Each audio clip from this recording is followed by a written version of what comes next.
Bueno, estamos hablando en italiano en el programa La Belleza Pensar. Estamos muy internacionales hoy día. Particularmente contentos porque tenemos una visita importante, interesante. Podríamos hacer este programa en italiano, sería un goce para mí, pero lo vamos a tener que hacer lamentablemente en castellano. A lo mejor conseguiremos que algunas palabras nos pueda decir Vittorio Guidano, que está con nosotros acá. Terapia Cognitivo, que trabaja con un grupo de gente dirigida particolarmente por Alfredo Ruiz en Chile.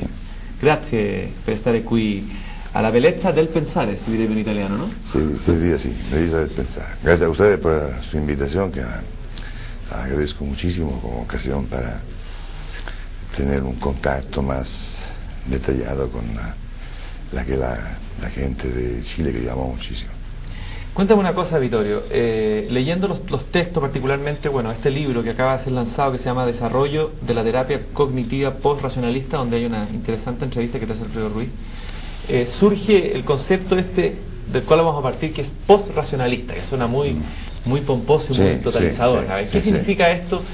Que exista una terapia cognitiva post-racionalista. ¿Significa que se acaba el racionalismo a partir de esta teoría? Que estamos partiendo desde cero, ¿no? Se refiere que el mundo racionalista ha sido una época, un mundo muy importante, coincide con toda la época que hoy se llama la época moderna, que no fue solo una época, como decir, de moda cultural, ha sido una manera de entender el mundo, ha sido una forma de la experiencia humana, ha sido una manera de entender uno mismo, sí mismo, puede ser una manera de entender el progreso también. Creo que ha sido la época que nos ha consentido los más grandes desarrollos en el mundo científico, cultural, tecnológico. Y era la época que se fundaba sobre una concepción del hombre y del mundo muy particular. El hombre era como el agente que determinaba todo, lo causaba todo, era el protagonista absoluto de la naturaleza.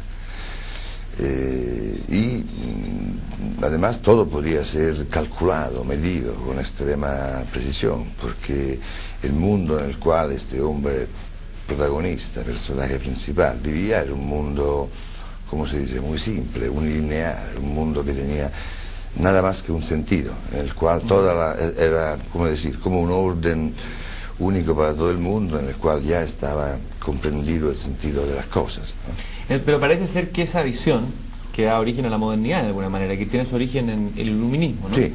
En la razón, tiene limitaciones y parece que es evidente históricamente, políticamente y emocionalmente, ¿no? Y parece que hay un quiebre importante que se produce desde la filosofía, ¿no es así? Podemos decir, desde la filosofía científica. El quiebre principal, oficial por lo menos, se produce en el 1903 con una carta que Bertrand Russell, que era un matematico y un filósofo de aquel tiempo, era estudiante. Era muy joven, ¿no? Muy joven, como 20 años, 21 20 años, 21 años. Escribe una carta a Frege, que era el más grande lógico del tiempo,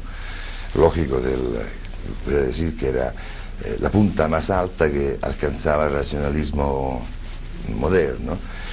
Había terminado de acabar en ese momento su obra magna, 4 tomos de lógica, tratado de lógica. Y la carta de Bertrand Russell se refería a lo que los lógicos llamaban las paradojas lingüísticas, ¿no? Y él demostraba como no era posible hablar de paradoja. Se hablaba de paradojas solo si uno consideraba el asunto lingüístico dentro de un solo dominio.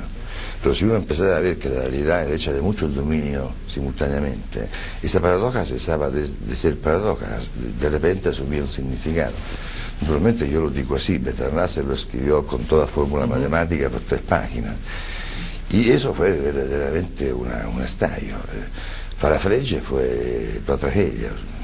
Imagínate que él escribió en la prefación de su obra, ya printada, escribió: a pocas personas al mundo se le ocurre o le puede ocurrir lo que a mí me ha ocurrido la semana pasada, ver la obra de una vida desintegrada, por la carta de un jovencito de 21 años. Espectacular lo encuentro, ¿no? Ahora, este cambio, esta revolución, también se produce también en el arte, quizás antes que en la filosofía, ¿no? De alguna manera, la manifestación del arte contemporáneo, desde, no sé, la narrativa de Kafka, el expresionismo, el surrealismo, dan cuenta de que había un modelo que ya estaba paraclitado, que de alguna manera terminaba, ¿no? O sea, quizás el arte se adelantó, como siempre se adelanta un poco el pensamiento en esta Creo que revolución. siempre eso ocurre, que el arte siempre se adelanta con el aspecto de la intuición, de la narración, del juego de las imágenes, de las metáforas. Entonces adelanta, es siempre más adelante del pensamiento científico, que el pensamiento científico tiene que traducir la intuición en un lenguaje ordenado, secuencializado, que sea simbólico, matemático. Entonces Kafka, que tú decías, es lo que lo lleva en un ensayo sobre el arte de la novela en Europa. El novelista, creo que es famoso también acá, que es Milan Kundera, ¿no? Y que él hace un paralelo entre el hombre moderno, que es decir, todavía el hombre racionalista, y el hombre postmoderno, que sería el hombre postracionalista. Y toma dos autores, que son Dostoyevsky y Kafka. Dostoyevsky, como en su obra que es Crimen y Castigo, ¿no? Como la obra típica, como el ejemplo típico del hombre moderno, el hombre que es protagonista de todo. Él hace el crimen con lucidez, y es con lucidez construye también su castigo. Todo el ciclo está llenado. Y si uno se desliza a ver Kafka, novelas como El proceso, El castillo, toda esta ecuación, ¿no? En Dostoyevsky la ecuación es: el crimen busca su castigo, el crimen se construye su castigo. En Kafka está opuesta. La experiencia del hombre es que es castigado, y entonces él tiene que buscar un crimen afuera para ser consistente con su sentido de sí mismo, el sufrimiento que él siente, que él padece, ¿no? Toda la ecuación de realidad se ha completamente capovuelto. El hombre moderno, la realidad, es nada más que un escenario donde él actúa. El hombre postmoderno, que el postmodernismo es un mundo sin certeza, ¿no? La realidad se vuelve a ser el espejo en el cual el hombre toma consistencia, como hoy vemos que el mundo postmoderno actual es el mundo de la imagen. Claro, la más que del discurso del logo, del discurso la imagen es mucho más importante de la persona. Cada persona que tiene una imagen pública, político, financiero, actor, cada intervento que hace, cada cosa que hace, antes calcula los resultados que eso tendrá sobre su imagen pública, ¿no? Que en muchas circunstancias es mucho más importante que la persona misma, la persona encarnada. Ahora, este cambio epistemológico, podríamos decir, que modifica el pensamiento humano, ya sabemos las consecuencias que tiene, por ejemplo, en la física cuántica. Lo hemos conversado en este programa, lo conversamos también con Maturana. Lo interesante es ver cómo modifica esto, este post-racionalismo que le llamas tú, la psicología, o el pensamiento psicológico, o el quehacer psicológico. ¿De qué manera se produce un cambio, una revolución tan importante como en la física? Bueno, aquí también disparó un total, ¿cómo se dice? Toda la psicología cambió de dirección. O sea, es decir, antes no tenía... Antes el problema es que había este orden único, unívoco para todos, donde ya estaba contenido el significado de todas las cosas.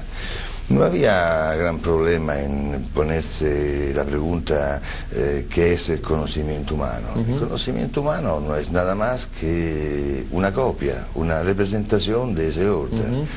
Y es tanto más verdadero, tanto más válido, cuanto más es una copia fiel, es una copia que corresponde.